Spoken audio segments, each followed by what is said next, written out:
Тест 2А на рационални числа, като започваме да решаваме още първа задача. Стойността на израза минус 1 втора по 2 плюс 4 и тук няма знак, значи е по минус 0,25. 2 с 2 виждам веднага, че ще го съкратя, което ми е минус 1 и имаме плюс и минус, съответно минус. И отстрани в работно поле може да си метнем 4 по 0,25, като го смятам без запетайки. 4 по 25. 4 по 5, 0 и 2 на ум, 4 по 2, 8, 10. 100. И имам две цифри след запетайките, значи тук две цифри след запетайките става 1. Минус 1.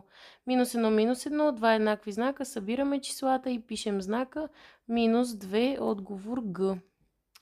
За втора задача, стойността на израза, отново малко сметки с рационални числа. Имаме минус 108 плюс 15 по 3 делено на 21 по 4 минус 105. Равно.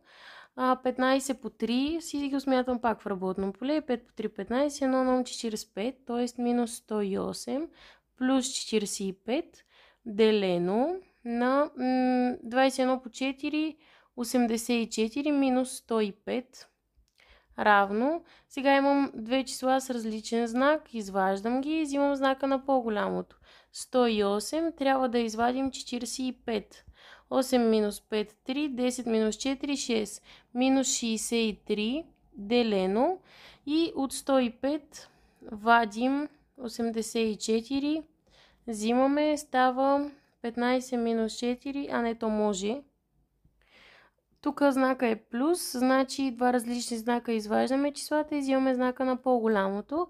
105 минус 84, 5 минус 4, 1, 10 минус 8, 2, делено на минус 21 и в момента имаме минус делено на минус, отговорът ни ще бъде с плюс и това е точно 3, т.е. втора пишем 3. Трета задача имам 42,34 минус 8,123 плюс 7,66 плюс 8,123. Оглеждам се и виждам, че веднага тези ще ги съкратя, понеже са числа с различни знаци. И което остава е да съберем тези двете и ги събирам внимателно, като подреждам запетайки под запетайки, десети под десети, единици под единици. Събираме 4 плюс 6, 10 1 на ум, 3 плюс 1, 4 плюс 6, 10 1 на ум, 7 плюс 3, 10 1 на ум, 50,00, което е просто 50 б под точка.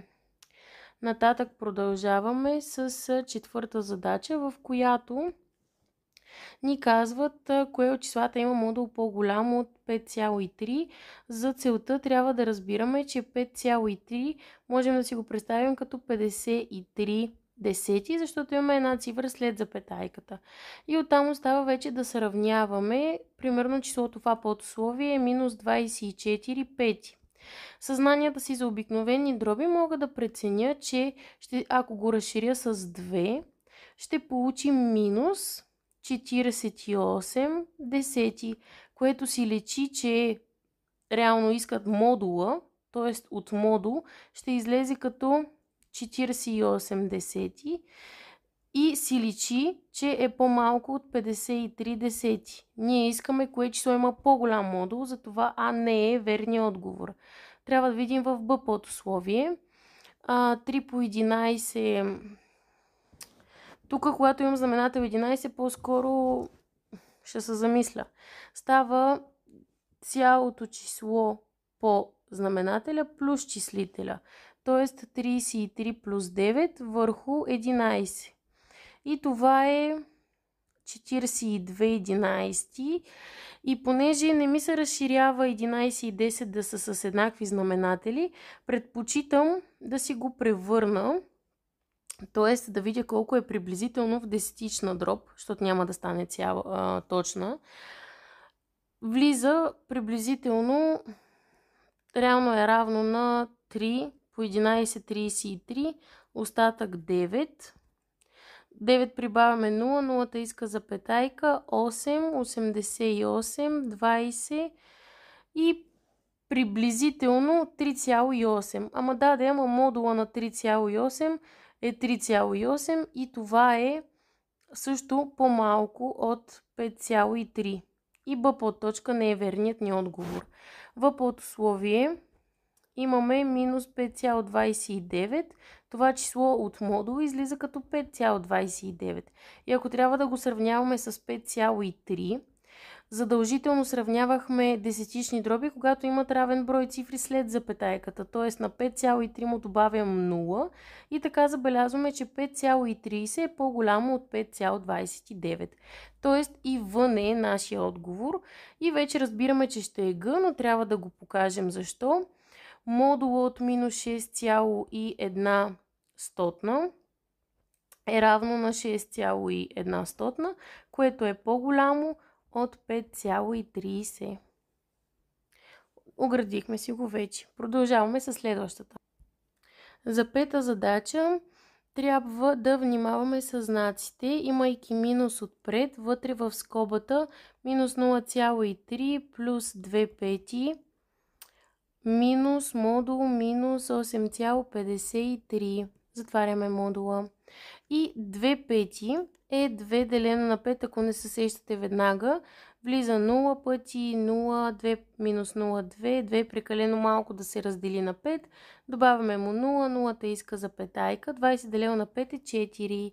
Ако не се сещате веднага, че е 0,4, си го смятате. Минус и 0,3 пиша плюс 0,4. Минус, сега този минус си стои, обаче от тук минуса ще отпадне, защото имаме модул, а от модул излиза винаги положително число, т.е. минус 8,53. Сега тук имаме два различни знака, изваждаме и взимаме знака на по-голямото. Този минус стои и чака и получаваме от тук плюс. Ако от 0,4 извадим 0,3, си личи, че ще получим 0,1. Минус 8,53 и сега внимателно разбираме, че имаме минус и плюс, което е минус 0,1 минус 8,53. Два еднакви знака събираме числата и пишем знака, който си е. Т.е. минус и отстрани в работно поле подреждам 8,53 и 0,1, добавям нуличка, става 3, 6, 8. Т.е. минус 8,63 е отговора. Шеста задача. Имаме израз отново 1,3 върху 4 по минус 28 трети делено на минус 9,1 втора. Сега всички знаем, че делението на една дроб е умножение по реципрочната. Затова ще си оставя 1,3 върху 4 за сега, по минус 28 трети също си стои и делението се превръща в умножение на минус 2 върху 9,1, като им сменям местата на числителя и знаменателя. И се ориентирам, че имам минус по минус, т.е. крайният ми резултат ще бъде със знак плюс. При което почвам да си мисля кое с кое да съкращавам. Имам 4, 28 може на 7. 4 на 4 става 1 и 28 делено на 4 става 7. И 1,3 и 9,1 нещо ми подсказва, че биха се съкратили. Т.е. 13 по 7 бих пробвала, 7 по 3, 21, 1 и 2 ном става точно 91. Затова си съкръщавам на 1,3, 1,3 делено на 1,3 е 1, 9,1 делено на 1,3 видяхме, че е 7. И също 7 с 7 се съкръщава и остава плюс 2 трети в отговор Г. Седма задача. Имам отново стойността на израза минус 1,1 втора по скобичка 14 трети минус 1 девета минус 5,1 осма делено на минус 1 четвърт минус 10. Сега ще си направя смесените числа. Цялото по знаменателя плюс числителя става минус 2 по 1 2 плюс 1 3 втори по 14 трети минус 1 девета. Това на този етап няма да го правя нищо, защото имам нещо на ум за по-рационално действие. Тук отново цялото по долното плюс горното става 41 осми. И това е делено на... Сега, два еднакви знака ще ги събера, защото виждам какво ще се получи. Ще си остане знака, но припомням, че когато имахме смесено число, примерно 5 и 1 осма, 5,1 осма, това е 5 плюс 1 осма, както и обратното. Ако имаме 2 плюс 1 трета, това е 2,1 трета. По същия начин и тук имаме 10 плюс 1 четвърт, което за нас е 10,1 четвърт. Но минуса си остава, защото взимаме знака. И какво виждам аз? Тук, понеже умножението, вместо да подвеждам по този знаменател, може да умножи и едното, и другото. Затова си записвам минус 3 втори по 14 трети. Минус 3 втори по минус 1 девета. Минус 41 осми делено, и в момента това е много удобно, защото цялото по знаменателя плюс числителя става точно минус 41 четвърти. Ето това е рационалното нещо, което търсих да ви покажа. И 3 и 3 съкръщаваме. 14 и 2 също става 1.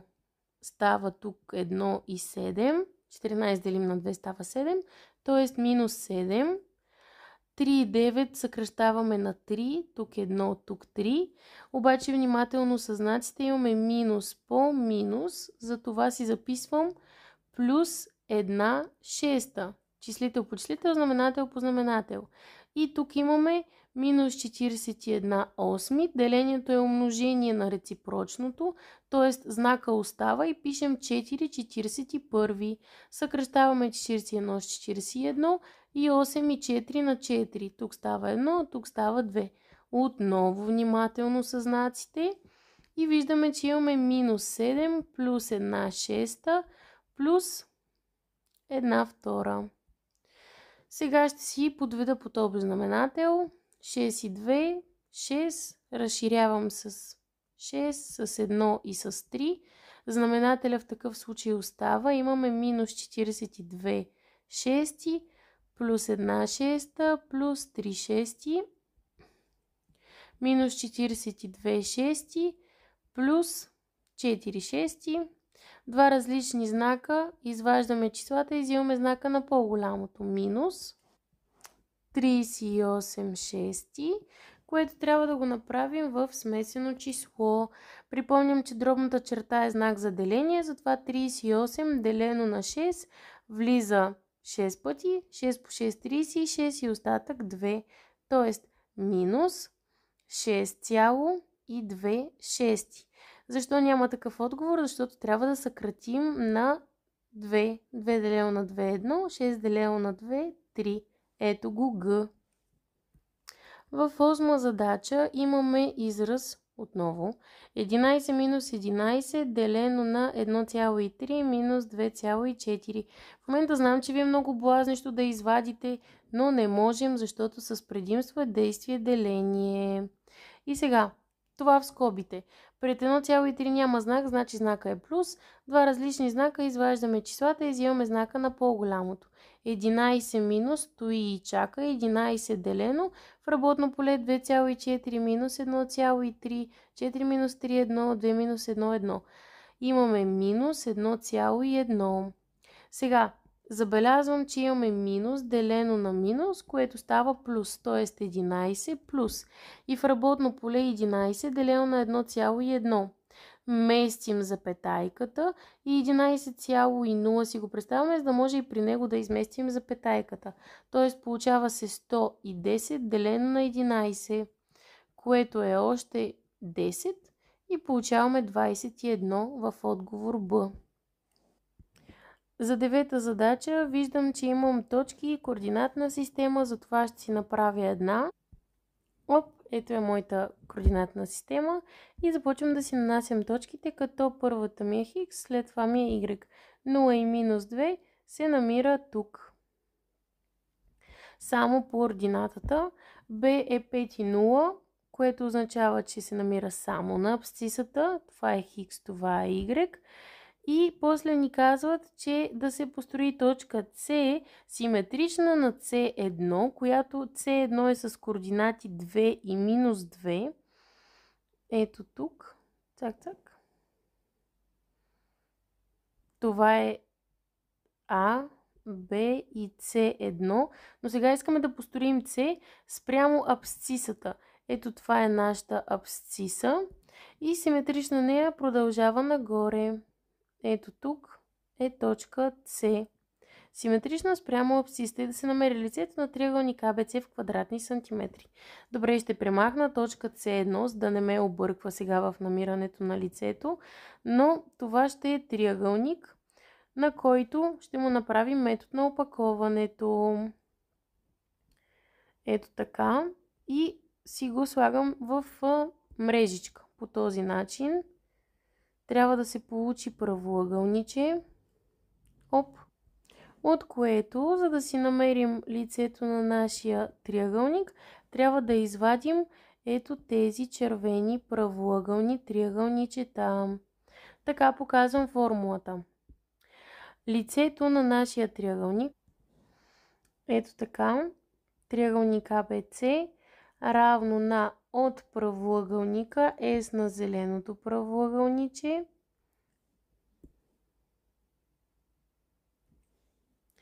извадим сбора от лицата. Ако кажа, примерно, че това е триъгълник 1, 2, 3 и си ги номерирам и записвам S на триъгълник 1 плюс S на правоъгълен триъгълник 2 плюс S на правоъгълен триъгълник 3 и нашия ще бъде формулките. А по Б минус лице на правоъгълен триъгълник, знаем, че е катет по катет върху 2. На всички ще бъде катет по катет върху 2, просто ще бъде всеки път с различни катети като стойности. Спрямо това, ако преброим. А по Б си ги преброявам по мрежичката. 1, 2, 3, 4, 5. 5 ми е едната страна на правоъгълника. 1, 2, 3, 4 ми е другата страна на правоъгълника минус. Катет по катет започвам с първия. Неговия единия катет е 2 по другия му катет е 1, 2, 3, 4. 2 по 4 върху 2. Колко удобно за съкращаване. Следващия 1, 2, 3 ми е единия катет. Другия 1, 2. Т.е. пак удобно да съкратим двойките. Плюс третия ми е 1, 2, 1, 2, 3, 4, 5. Отново 2 по 5 върху 2 съкращавам. И S на триъгълника ABC ни е равно на 20 минус остана 4 плюс 3 плюс 5. S на триъгълника ABC 20 минус 12 равно на 8 квадратни сантиметра.